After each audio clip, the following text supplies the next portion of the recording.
Di tengah kehidupan modern yang terus bergerak cepat, masyarakat Jawa masih menyimpan tradisi yang diwariskan lintas generasi. Sebuah tradisi yang lahir dari doa, harapan, dan penghormatan terhadap kehidupan. Tradisi itu dikenal dengan nama Mitoni, yaitu upacara 7 bulanan yang dilakukan untuk menyambut hadirnya seorang anak. Bagi masyarakat Jawa, Mitoni bukan sekedar ritual.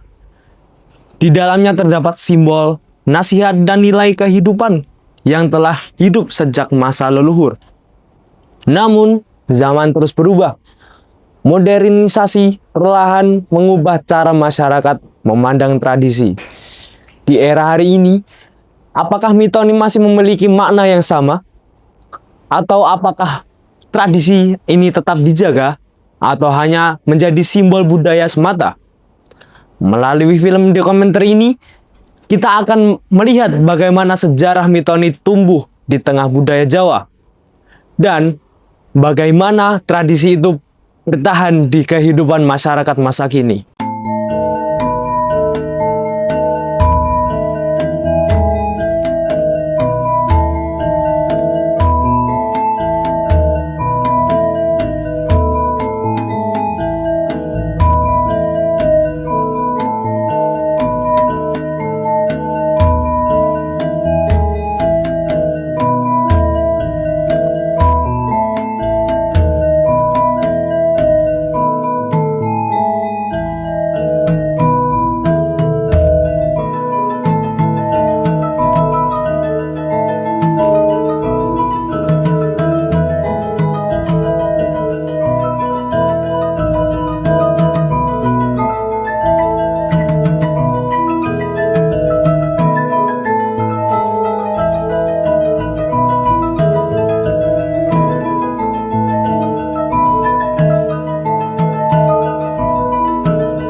Nah, saya nama lahir itu Raden Mas Cukup Subagio. Karena pakai Raden Mas itu lahir itu karena saya keturunan dari Pakubono 8. Nah, jadi kalau Pakubono 8 itu putra itu begitu lahir pasti dengan gelarnya BRM. Kemudian BRM punya putra, Pakubono 8 punya putra pasti nanti jadi begitu lahir GRM Gusti Raden Mas. Kemudian anaknya Gusti Raden Mas Bandoro Raden Mas. Kemudian anaknya Bandoro Raden Mas saya ini. Itu sejak lahir.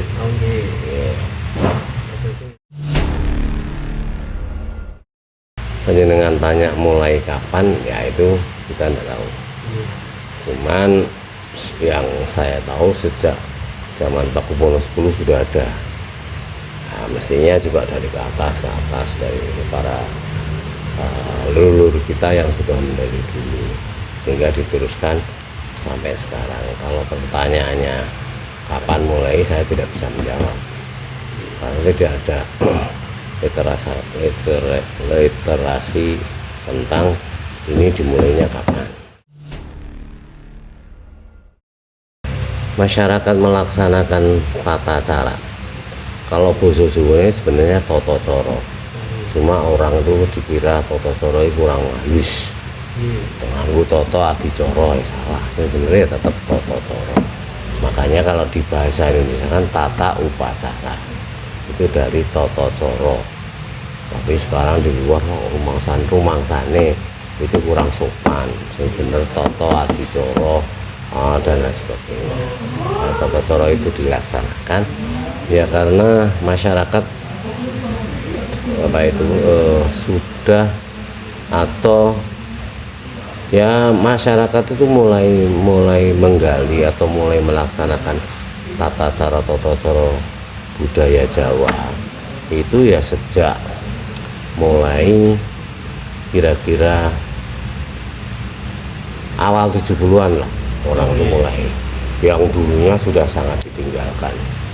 Makanya jadi agak terputus karena zaman pada waktu itu revolusi memang ada yang sekelompok beberapa orang yang anti dengan keraton, dalam tanda petik akhirnya juga budaya Jawa jauh dari itu, sehingga mulai tahun 70 kira-kira itu mulai zaman Pak Harto kebetulan orang Jawa mulai menghidupkan kembali budaya Jawa, khususnya budaya dari keraton. Itulah yang Jawa. Sehingga masyarakat ternyata bagaimanapun juga dalam kehidupan di masyarakat butuh dengan tata cara budaya yang masa lalu yang pernah dilaksanakan oleh para leluhurnya. Itu yang jelas saya kira.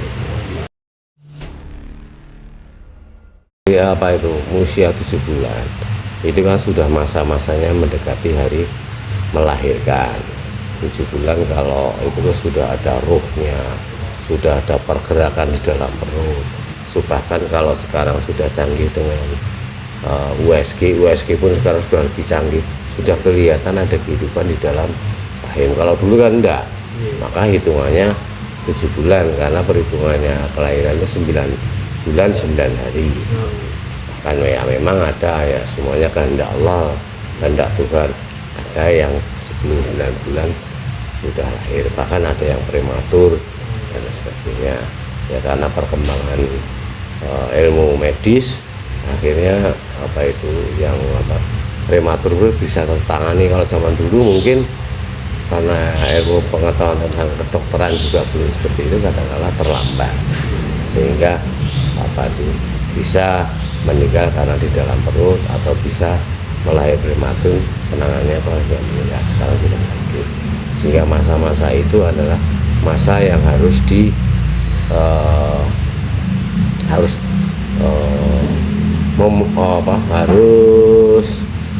didoakan, harus berdoa, harus memohon pada Tuhan, pada Allah Subhanahu wa taala Indonesia. Kalau Islam, kalau Tuhan, karena Jawa dulu sejak Mataram. Jadi Mataram dulunya Mataram Hindu karena Hindu, kemudian menjadi Mataram Islam. Mataram Islam, semua tata cara tetap ada kaitannya dengan Islam. Mulai itu 7 bulan itu diperingati, dalam arti sebenarnya tidak diperingati ya, dalam kondisi berdoa, itu mendoakan. Kalau bahasa ini diadakan juga wilujeng, memohon kepada Allah, memohon kepada Tuhan, mudah-mudahan bayi ataupun ibu itu bisa selamat pada waktunya untuk melahirkan.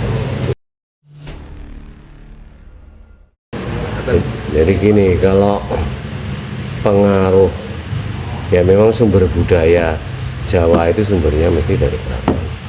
Nah, masyarakat otomatis pengaruhnya keraton menjadi panutan daripada masyarakat.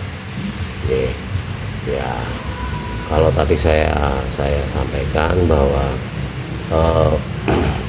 karena zaman sekarang itu sudah mulai dipertontonkan, divisualkan.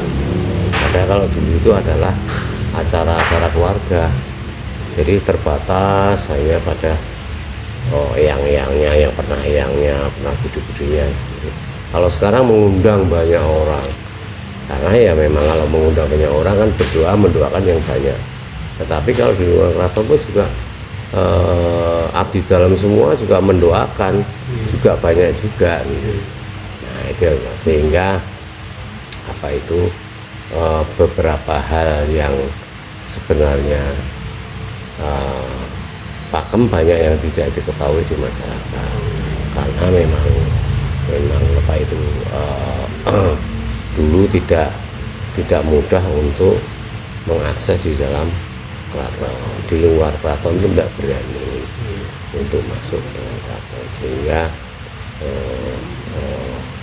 muncullah sekarang ya memang kiblatnya tetap dari keraton, tapi setelah di luar juga sudah berkembang apa itu dikembangkan oleh masyarakat itu sendiri, sehingga jadi sudah susah untuk mengatakan bahwa ini pakem, karena mereka yang mau melaksanakan di masyarakat sekarang itu menganggap itu juga pakem. Walau alam. Yang jelas pakem dari keraton itu adalah pada masa itu nyuwun kepada Gusti Allah, nyuwun pada Tuhan Yang Maha Esa. Bahkan ayah dan ibunya pun juga dengan puasa, dengan kalau bahasanya sederhana lelehan, dengan batas waktunya mendoakan yang ada di dalam kandungannya bisa selamat nantinya. Intinya itu. Ya, dengan cara tadi kalau ini ya apa itu nyuwun dengan beberapa apa ulujengan, beberapa ini yang sekarang juga sudah sulit untuk ditemukan ndak endi sing pakem sing bener itu. Perubahan ya karena masyarakat itu sudah, karena bisa juga karena keterbatasan informasi, keterbatasan pengetahuan, sehingga masyarakat Ilingwa sendiri itu membuat satu acara dikemas seperti di luar. Seperti satu contoh, yang nama siraman itu tidak ada di luar. Sekarang kan pakai jubur-juburan kecil di halaman, terus kadang-kala punya rumah di tempat taman. Ya kalau di keraton dan Jawa itu tetap adus, itu tetap naik kamar mandi, jamban bahasa Jawa, tidak pernah di luar, pasti di luar. Makanya kamar mandi jamban atau kamar mandi rumah kuno dulu, rumah Jawa itu mesti besar-besar, karena sekaligus di samping untuk mandi tiap hari, kalau ada upacara-upacara siraman pengantin atau siraman tentang mitoni tadi, ya tetap di kamar mandi. Mau itu apa itu, kalau panjenengan pernah menghadiri apa itu mitoni gayeng rame, wah ganti pakaian ini ya. Padahal kalau namanya ritual seperti itu mesti sangat sakral, hening, tidak ada ini, karena ini itu acara keluarga. Yaitu kita tidak bisa membendung atau tidak bisa menyalahkan ini. Gitu. Kalau tidak salah nih dengan siraman itu juga karena sumbernya saya bilang tadi, Mataram Siraman tetap ada Islamnya. Doa-doanya bukan doa aja Islam. Walaupun ada doa-doanya selain dengan apa itu, dengan doa-doa ayat Al-Quran, juga ada dengan bahasa-bahasa Jawa itu. Terus apa tadi pertanyaan? Apakah ini bukti bahwa budaya Jawa menyediakan ruang kosong untuk diisi keyakinan dari manapun? Ya itu kalau pertanyaannya seperti itu tergantung yang melaksanakan. Dimasukkan misalnya budaya ada di Minang, budaya ada di Sunda, sama ada. Kadang-kadang bisa berbeda berbeda urutan tata caranya, tata coronya itu beda. Namun intinya saya kira akan sama. Tetapi kita tidak bisa juga menolak, tergantung yang melaksanakan itu. Misalnya kebetulan yang perempuan itu orang Jawa, yang kakung yang laki-laki itu dari Sumatera Barat atau dari Sunda, kadang-kadang mengadopsi tata cara itu.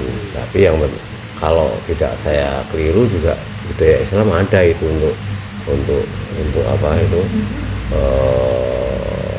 memandikan untuk apa 7 bulan itu.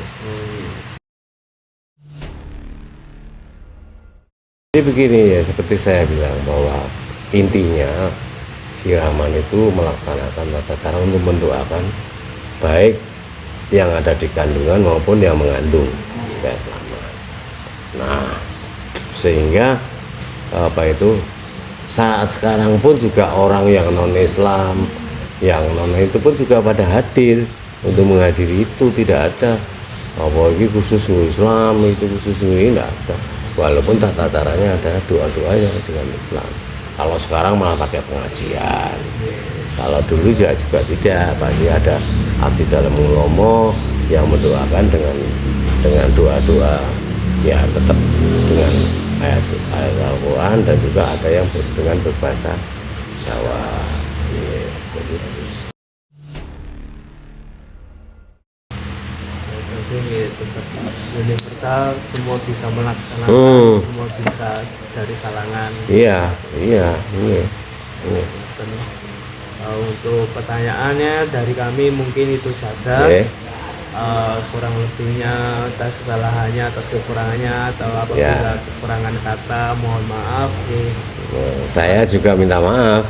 Cuman seperti di awal tadi saya sampaikan bahwa saya tidak akan apa itu, bukan merekayasa ya, tapi gule-gule ke ukara, gule-gule ke cerita, gule-gule mungkin penjenengan ya akan percaya. Kalau yang saya dapat itu ya dapat itu, karena di dalam budaya Jawa tidak ada interupsi. Jadi kalau orang tua dulu memerintahkan atau menyuruh putranya atau cucunya, itu mesti langsung dilaksanakan, karena ya orang tua dulu tidak ada memberikan apa ya, petuah, memberikan ini, menjerumuskan, tidak ada. Karena ya mohon maaf ya, orang Jawa dulu itu apa ya, ngapusi duro itu tidak ada di kamus orang Jawa. Ya memang tidak semua orang Jawa, orang-orang itu dilahirkan di dunia oleh Tuhan itu dengan apa itu anunya masing-masing. Tapi kalau ditempa dengan apa itu spiritual Jawa, ditempa dengan budaya Jawa, tentunya akan tetap sesuai dengan rel-rel khususnya agama yang agama apa.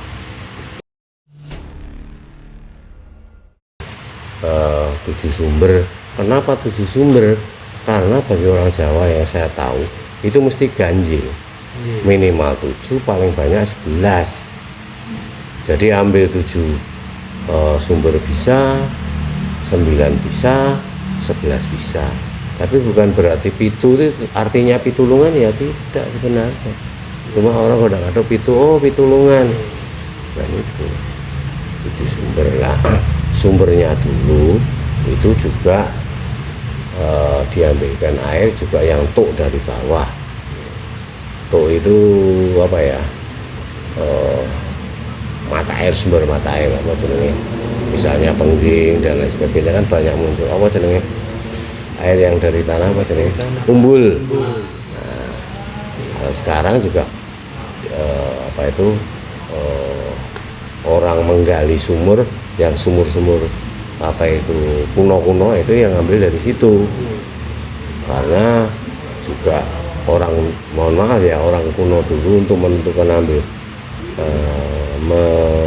ngebor, kalau sekarang ngebor di satu tempat itu juga tidak asal tidak, tetap juga dengan puasa, dengan itu, sehingga bisa ditentukan yang ini yang bisa diambil sumurnya.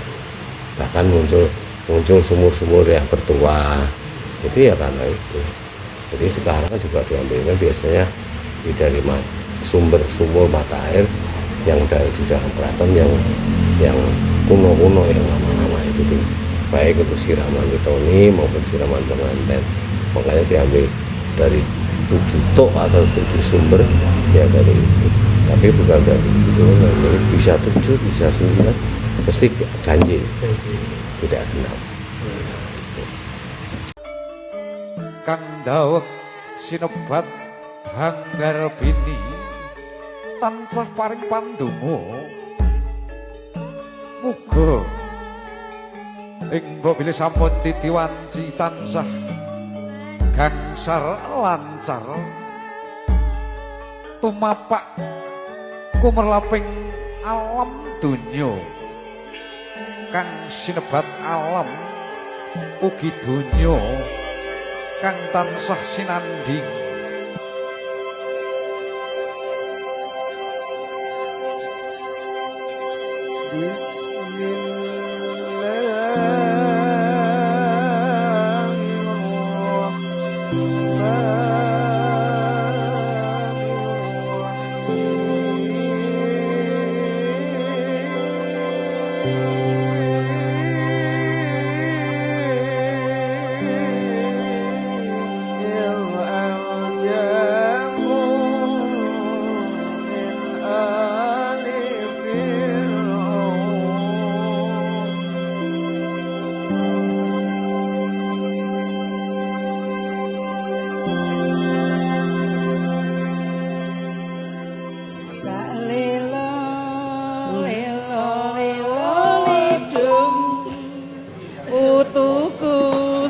bagus dhewe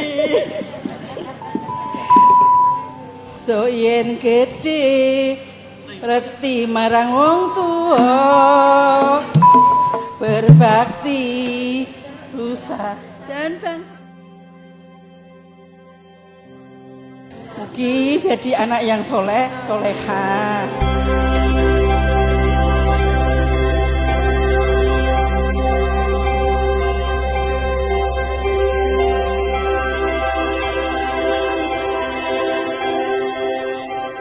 Panjenengan sedaya dipun aturi rawuh saperlu kasuwun kang ngestreni menapa ingkang dados hajatipun mugi kanthi tambahing pandonga panjenengan sedaya menapa ingkang dados hajatipun ing wekdal dalu punika tansah pinaringan lancar. Dik Beli Eka Saputra menapa dene Mbak Hasna Anissa ingkang ngandhut menika tansah pinaringan bagas waras ya slamet sakmangke putra menapa dene putri ingkang kaleraken tansah dados putra putri ingkang soleh solehah migunani tumrap bangsa negara lan agamanya.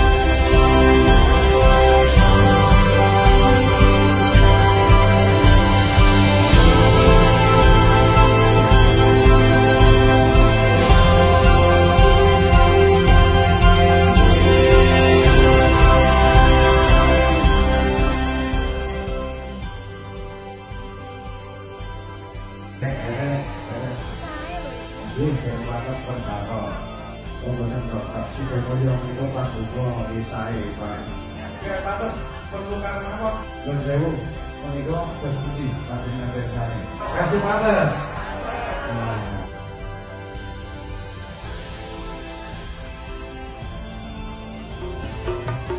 Maria kau tubuh betapa satu tahun usiaku bahagia kamu.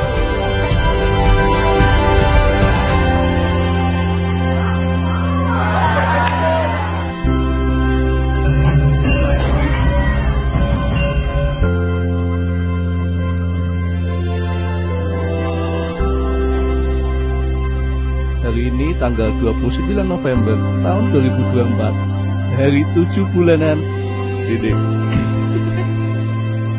Tepat di hari ulang tahun Bapak Firliando Eka Saputra. Sing ganteng dewi.